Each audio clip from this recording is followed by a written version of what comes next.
Hello, welcome. Thank you, done.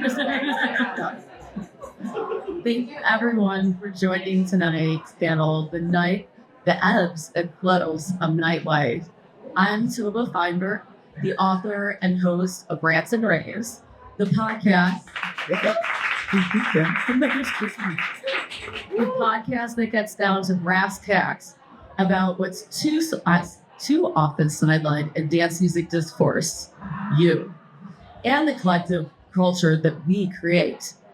My guests tonight are esteemed and legendary luminaries, each within their own right, who will shed light through their lenses of experiences of wisdom to guide, inspire, and perhaps steady our worries in our minds during these turbulent times. Starting off with Connie Girl, a trailblazing icon, the literal definition of the word.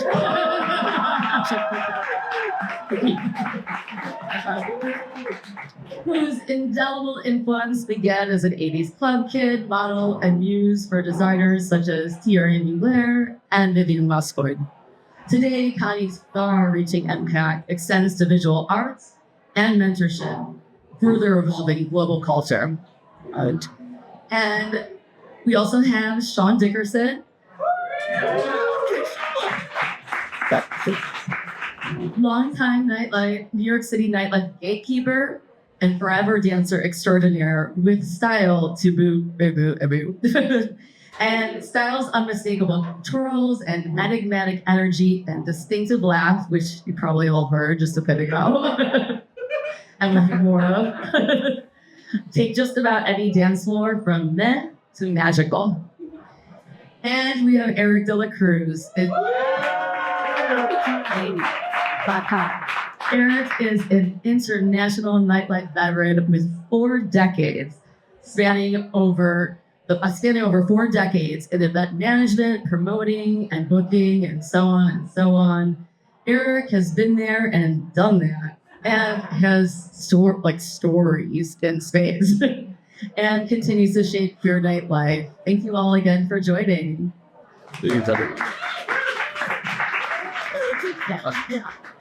So I couldn't be more elated to have a discussion about the ebbs and flows of nightlife in front of a live audience, because it couldn't be more poignant when cataclysmic change is happening in front of our very eyes on the daily. It's constant. We all know. We're seeing it. And for many of us, music provides an essential escape hatch, even if only momentarily, helping ready our nerves for a foreboding future. By translating sound into movement, we vent up our bottled up energy, fears, dreams, anxieties, and so on, which feed directly into the delicate ecosystem of nightlife. And though these times can seem unprecedented, dance floors over the decade have weathered crises of very similar scale. And these include the AIDS epidemic, Reagan era, and New York City nightlife laws. So let's get into some questions. So I'd love to start with, how has the role and meaning of music, nightlife, and dance floors evolved from your early years until now? Hello.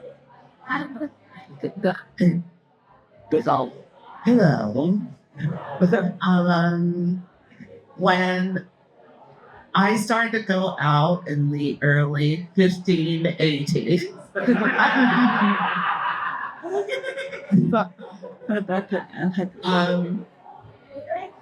it was more about sharing of music. If you went to a spot that maybe played rock and roll, but they would always inject something else into it. And then when I discovered the Paradise Garage, it was the whole smorgasbord of everything. Larry would play like obscure things, or some punk, some reggae. And I was exposed to such a wide sort of experience of music. And then when sort of house came, it then started to shrink. So it was kind of like a shrinking of your experience into this, all I want to hear is Britney and Lady Gaga, because I know all the moves from the video and I'm going to do it on the dance floor and you're stopping me and I don't like it.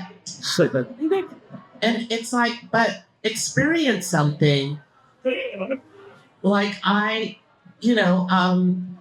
there was a time where you would leave the club and you would go to the record store. Oh, yeah. And you would ask the gentleman or the lady at the record store, oh, it went da-da-da-da-da-da. And she's like, okay, that's right. What happened to that? What happened to us sharing this experience of music? And must we all think Beyonce's Renaissance album was African music? It's house. What is wrong with you? It's house music. And she even says it. And you're like, no, it's African influence. It's like, go home. No, sit down. Sit down, please. That's right. Yeah, I mean, the garage thing is, what was it? What was that? You hear me? Sing it.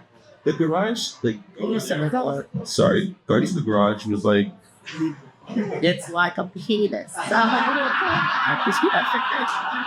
said exactly what I was thinking.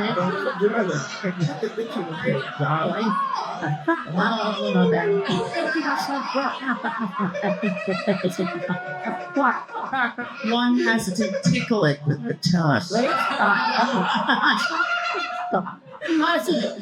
anyway. So what were you saying?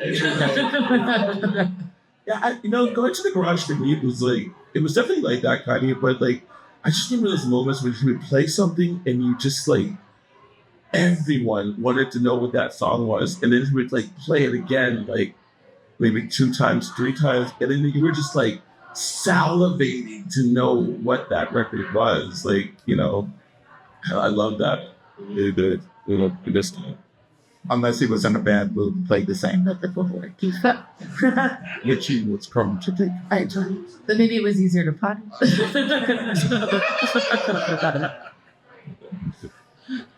What? Oh, you mean a night filled at Liz Torres? Yes. No more mind games. No more mind Oh my God, there's some no mind games. It was clouds from the clouds. When he would play clouds.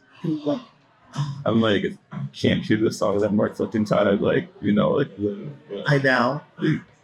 Because anyway, in my little tiny line, I remember certain records with the clouds and the thunder, and then when I find them, I'm like, but this isn't the remix. It doesn't have the thunder. And I don't hear, but it was that night at that time. And Vinyl Mania was right down the street. So they stayed open Sundays, Sunday afternoon. So people up in Georgia, I think, the centers on Common Street. Okay, you listen.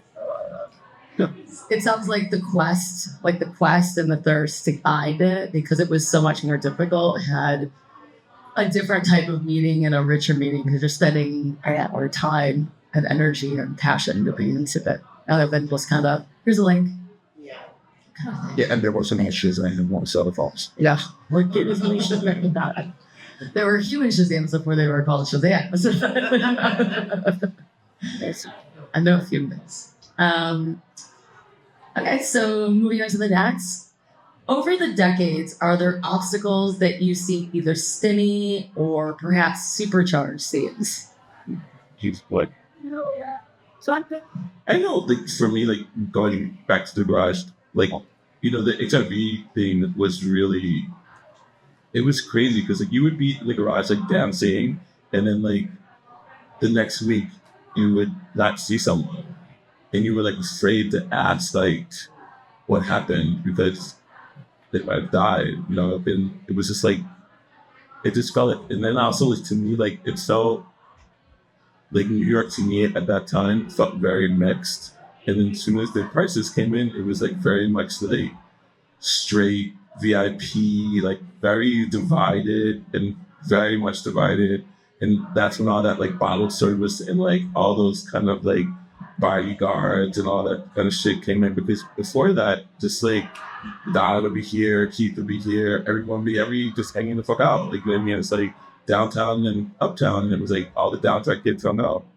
Like whether they had money or not, they all hung out. Yeah, but the party scene, it was very segregated. With segregation, there were babies.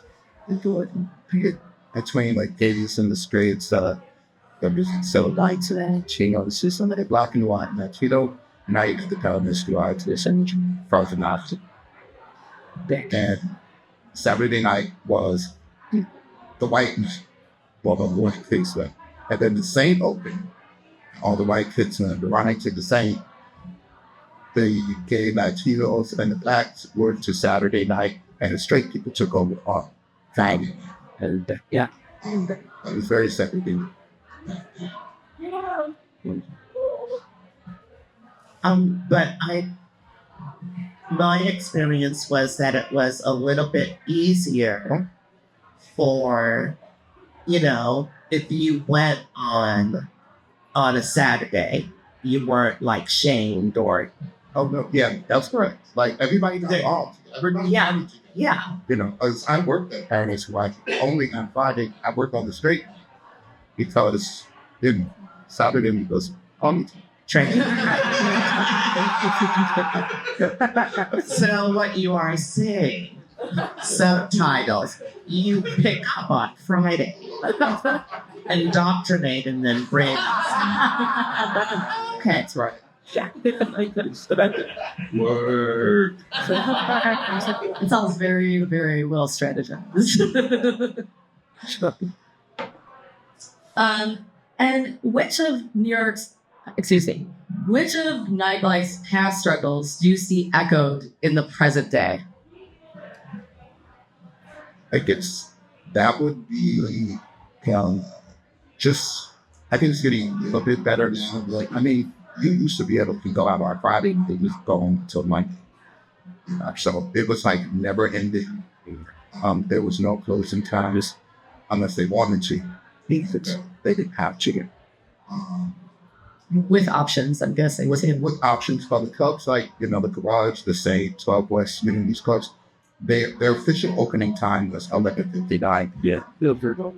So, and it would usually go in the wintertime a little bit later, probably 4 o'clock in the afternoon. In the summertime, you know, they would end a little earlier because everybody would go out to this beach or then be heading to the island or there's some tubbing. But I think it's a thing where either like completely or almost disappeared under Rudy Giuliani's bullshit. You know, after the Garage or the St. Clovis, the only thing that picked up after that, the only saving grace was Sound Factory. Thank you, Chris. Thank you, Christina Visco. Oh, there she is. Come on. It's Christina's Club. And that sort of carried the legacy on for the party people. And I wasn't even living here, but I would come back and every time that I did this. Right? I think it's important to call a spade a spade. I think that, like, I don't know what the difference in drug quality was, but, like, I feel like with G and all these other stuff, like, these kids, like, I don't know, you wouldn't see people just, like, falling out the same way. I mean, you did see them falling out, but it was not, like, the same. It was, like people who had to control themselves. Maybe also it was, like, there was more of a sense of, like, I'm going to take care of my friends. I'm going to put you in a cab. I'm going to whatever. Like, that for me was something that, I guess I see it, but it's also like, you know, at certain parties, I won't say them, but like where it's like, it's music dominated, but it's also there's sex going on. Kids will be like, oh girl, just like, you know, take care of her. You know what I mean? And just go back to business. And you're like, oh, that's your friend? Like, for real? Like, you know, it's really fierce. It's almost like the the responsibility just get put on the venue, and especially in an era where, places, it's a whole other discussion about safe spaces and things of that nature. But I think a lot of people put it on those venues or parties because of that. It's like it's a personal responsibility. What do you still that you think? Well, that Giuliani, Mussolini era. Yeah, that era made it easy to blame the venue.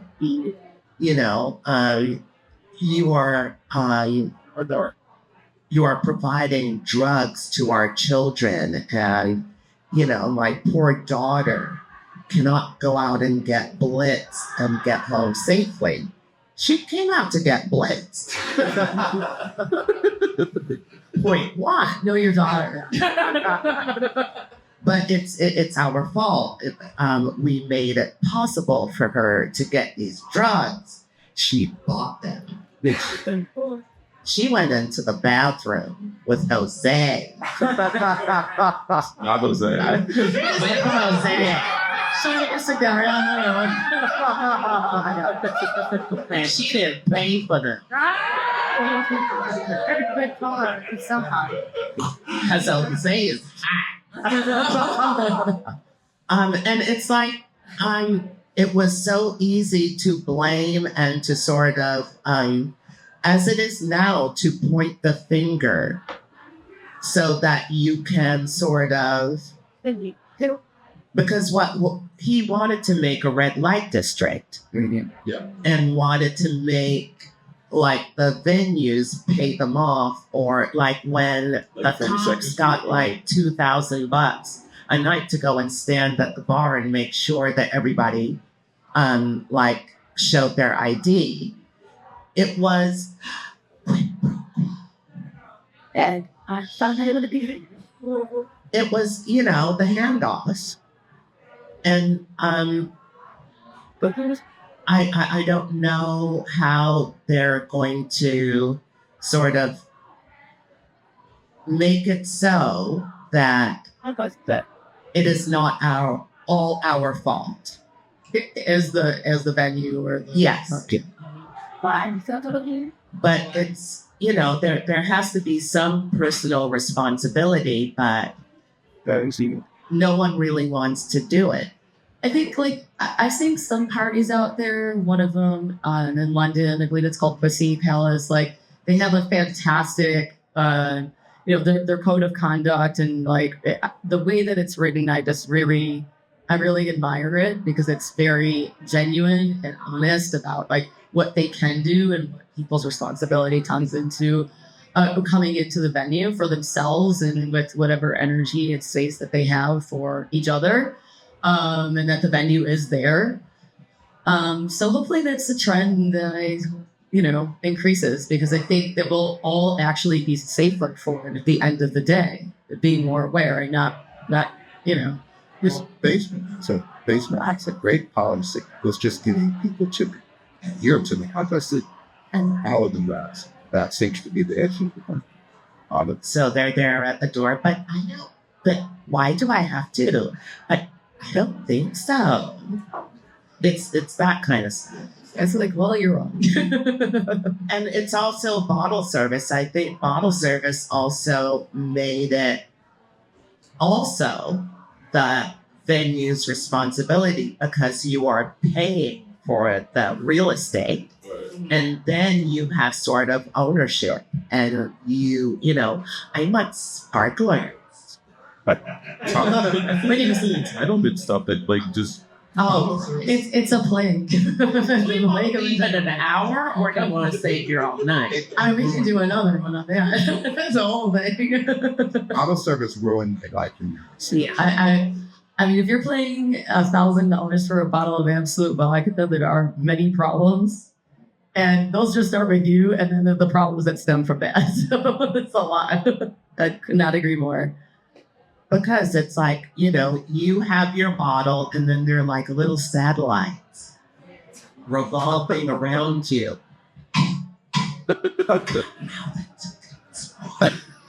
That is how much get to Breeze children.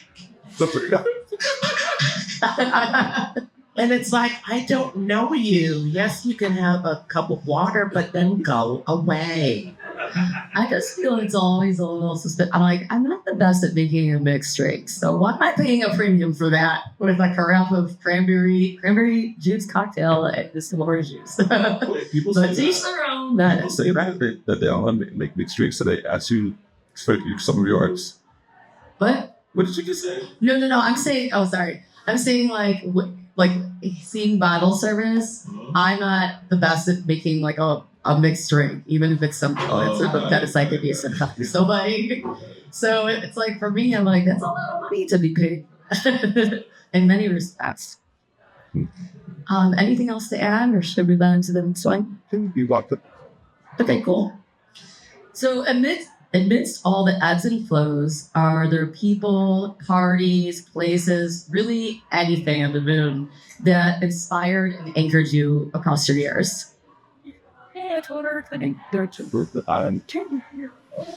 well, for me, I think this it really started with Big Paradise Garage. I guess, but I mean, I was going out before then, but that became the number one spot. My favorite club of all time was the Boys Club, which is down on Franklin Street. What's the name again? Which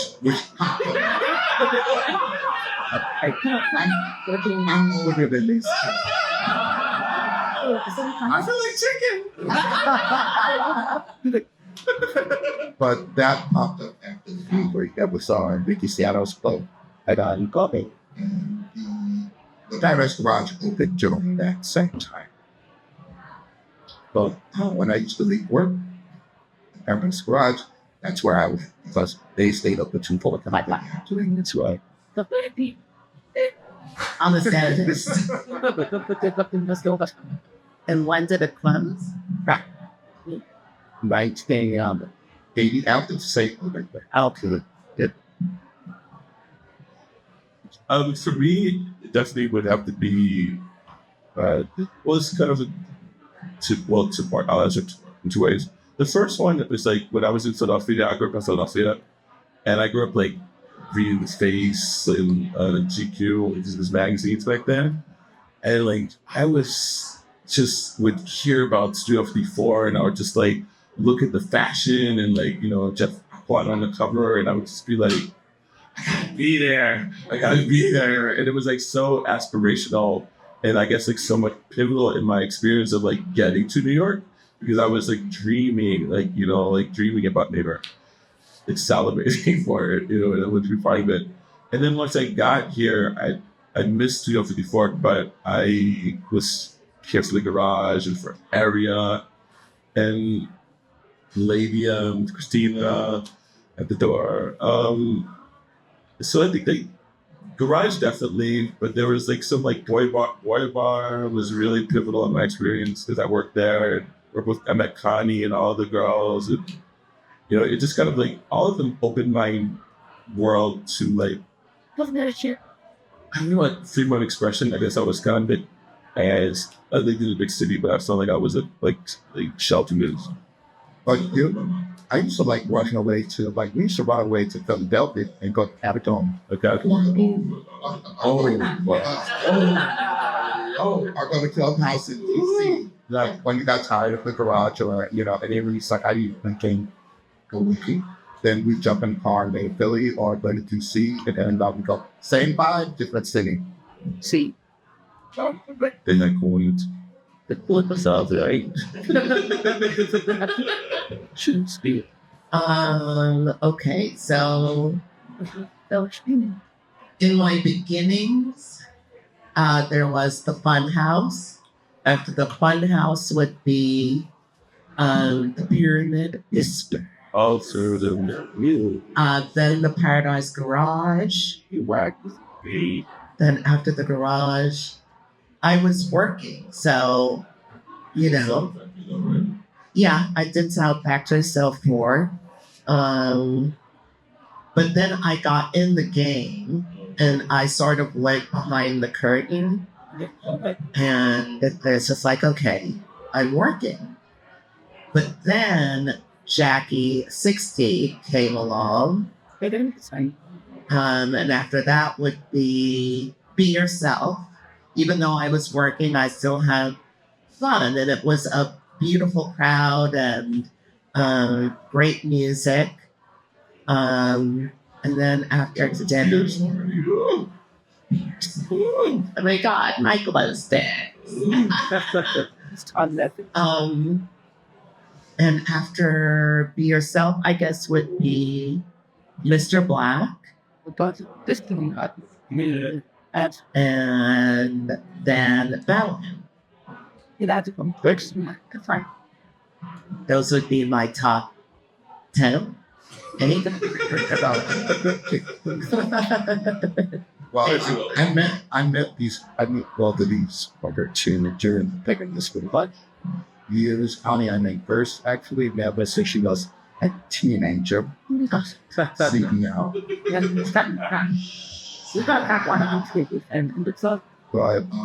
But yeah, I mean, those are all good. And then when the Proudest was the same goes, I mean, I left China, I left the country, and there was a new state. And it's like, that music. So I feel fortunate because that was a big influence when I just moved to Berlin. Whole scene just started to happen. Part is there to where I met Tovah, who was introduced to me by someone else that I singer. I say it or something. And and then I ended up here about 13 years later and just picked up where I And so it's easy to pick up on negatives during downtimes in nightlife. It's really, really easy. But in retrospect, are you aware of any positives that actually happened as a result of them? I think COVID was a negative thing, but I think that let's see things way better after COVID. What is just before we got under. And I think it's still thriving right now and it's expanding, and the rules are being relaxed a little. As far as time goes, like after that book was shut down and said and then that's it. Okay. So I think that was how I also think about like the times like now, like the Trumpification of it all, where like, I just feel like what's gonna happen is like this kind of like crazy like club revolution about that kind of stuff, where like which always gonna happen is like it's gonna go underground, it's gonna get like tighter, fiercer, like just more everything, and then we just hit that, focusing it into that. With reality. I feel the same way, like a deeper appreciation and like for in a new way. I think sometimes it's always that. Yeah. But what do you kind of? Because that did happen after COVID. Like, our human need to go, oh, you're a person and you feel warm. When I look into your eyes, there are eyes that are looking bulky. But there was also that kind of thing during, after Giuliani. And there was sort of this like, you cannot tell us what to do. You cannot segregate us. You cannot shame us into sort of being responsible for whatever is on the earth. What's on the earth is on the earth. So I think, 3-card Monty Donnie will be trying to make it as hard as possible. But we are super resilient. We've seen it before. And this will just fuel for the future. And I hope we will learn to sort of not let it become something that it isn't, and sort of market it and let it, like, fly out of our hands before we can really solidify it so that it cannot be sort of watered down. That's what I'm hoping, that this sort of will, make our community stronger in its resilience. Like crystallize it, like Yeah. crystallize it. Like move in its own new natural state, Yes. which will never be like it was before. But yeah, I love that. And the term community is used so pervasively that, in my opinion, it's been watered down quite substantially. But how have commonalities which unify us shifted for better or worse in recent years? And what role does social media have in that transformation? A big one. I mean, you can't win a revolution on the edge of there. Very true. So you have to get out there and make things happen, and that's needed. Make things even. I think everybody's being aware of a situation where the leg is expected, but unless other community funds, because it's not that stands up against this, then it's just going to continue. Agreed. And it can't be fractured. It can't be, the ubiquita in all its like little letters. It has to be one thing. We all have to stand together, because that's sort of always the way that movements in the past have been sort of fractured, right? They become fractured because it's like, gay men, but no trans. Lesbian women, but no, bisexual. We all have to stand together, and we all have to sort of know that unless we stand together, they can fracture us, and you might be let in to the building, but they're still dumping on you behind your back, to your face, and your brothers and sisters that are outside fighting. They're not going to be welcomed as you are welcome, but you're a token. So how are we supposed to stand together if we're not going to say, I'm not going in unless everybody behind me comes with me? So I think that's the most important lesson that we have to learn. And then, and to just add to that, such a poignant comment. It's like, and then who's next? Like, what are people thinking? Who is next? And maybe, yeah. Any other ads on that side of things? What? Just, remember, stop fighting for a seat at a table. Yes. On the chair. I think, It's especially.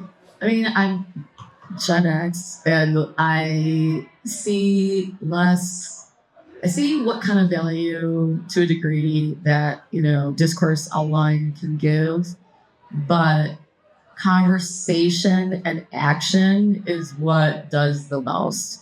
Because if it's just sitting there for 24 hours on an Instagram story, like, not taking away from anyone who thinks that that's right for them, but I do think that more conversation, and difficult conversations, help push us to that, because our commonalities are way stronger than our differences, and all that. So what are strengths that one can gain from a life lived in nightlife, as opposed to a cookie cutter life that so many of us were brought up to imagine ahead of us, but that we're not it. I feel like you learn survival skills. You learn to keep adapting to what's sexually going on to. Like that's like constantly finding the zeitgeist and constantly like just not looking for it, but almost like it just kind of comes to you.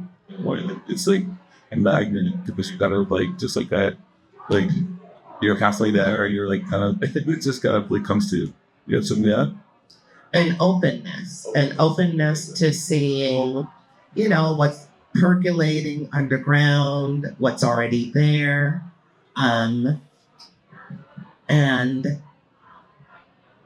what was the question again? There's only been like a few questions. The question is, what are strengths that one can gain out of a life lived in nightlife as opposed to one in cookie cutter life that we're all, ingrained to think of as the thing we got? Thank you. It was back there. New. It has given me the opportunity to be able to do art, to be able to, do other projects that sort of feed me not only financially, but spiritually and artistically. And, my sleep schedule is fucked up, but I do have that freedom to work until 3:30, get up at 6 a.m, go do something in the day, try and sleep in the afternoon, and then wake up all fresh for the nightclub at night. And that has really widened my experience and sort of allowed me to dip my toe in all sorts of little things and learn more and grow more and give me a wider experience. I also like just like certain little things where I think you see someone who's been coming up for a long time and then all of a sudden like they start to transition or something and you say something to them just on like a just like kind of like as a off the cuff kind of remark, and then like 2 years later they're like, you said that thing to me and it really made me feel like I was seeing it for the first time. It's just like I mean, it gets me like every time it's dated as I can be sometimes. It really gets me. Like it's such a beautiful thing because it's so touching because it's like, yeah, like this little grassroots effort that I'm doing, this little one life to one life connection is so important, and I think totally. And I think the intimacy on spaces that's provided by, the emotional response to music and the other things that are happening, it facilitates that so beautifully, in a way that like if you're, say working in a store or in different parts of life, you're not necessarily not letting your guard down the same way. Yeah, I mean, it's like they're open to sharing, and it's just kind of like because they're kind of like or sometimes you don't even feel like sometimes people are like so high and they just like take you on their journey with you, and you're just kind of like you start talking to them, they're like, oh, and they start shit. A lot of pieces stuff.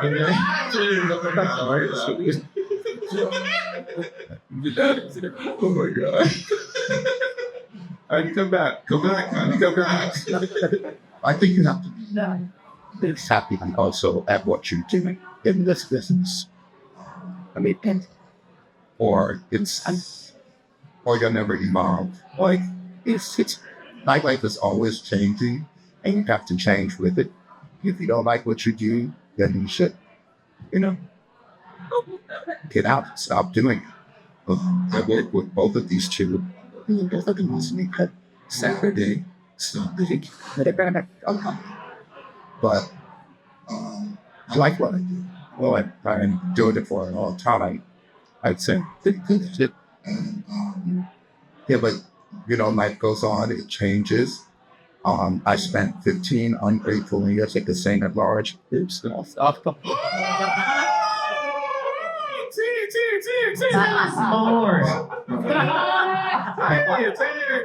But I've moved on. And this year the bank party should be awfully great.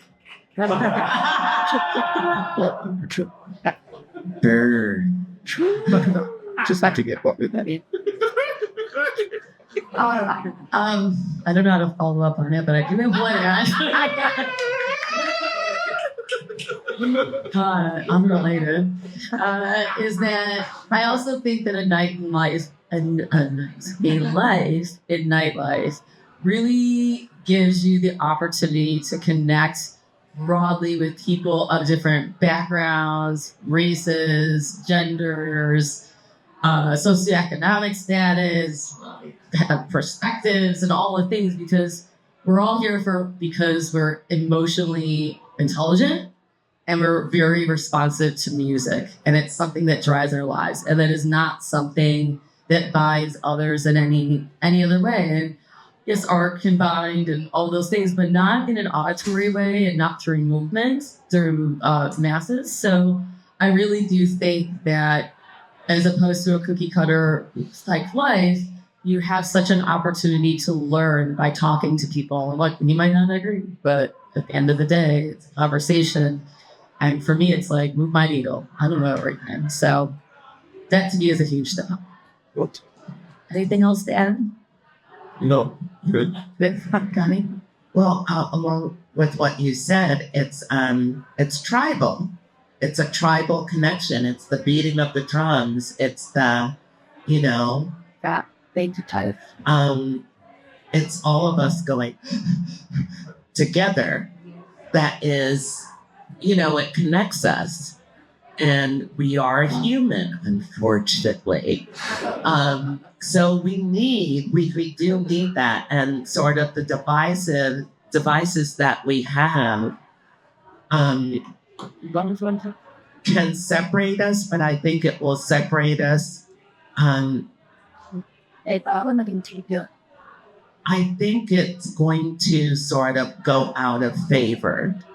And maybe it's not the next generation, but the generation after that will not want to be like their parents and their older siblings and want to be on a device. They will want to, or you will, your skin feels more, you're human. And the emotional connection, you have the star for it. Yeah, I couldn't agree more. And because you saw it during COVID. Mm-hmm. Yeah, exactly. And, algorithms and capitalism, it definitely has made this wave of how things are pressed way longer than it generally does with the ebbs and flows. But my hope and also my premonition, for what it's worth, is that will shift. And not for everybody, but it will shift significantly enough that there'll be changes in culture that's driving, nightlife culture that's driving broader global culture. Because there isn't an app for that. Mm-hmm. No, and it can't be calculated or sort of, marketed as like, this is the new trend. Just type it in and it'll happen. It's never going to go that way. Yeah. And I also think there's a big change between, decades past and now. I do have my 30th anniversary, so I'm at 3 decades, but before that, especially, but especially before that, it's there's just a different level of appreciation because you didn't know if it would be there, right? You didn't have a million events and you're knowing that's going to be there. The party could get busted, a million other things can happen. And rave for me is the act of discovery. It's all of your senses And I hope that, during future new and existing generations, that some of that comes back. And I don't think that it will for everyone because it is pop culture, but so long as it does for a subset of people, that's all that matters to me. Okay, all of it.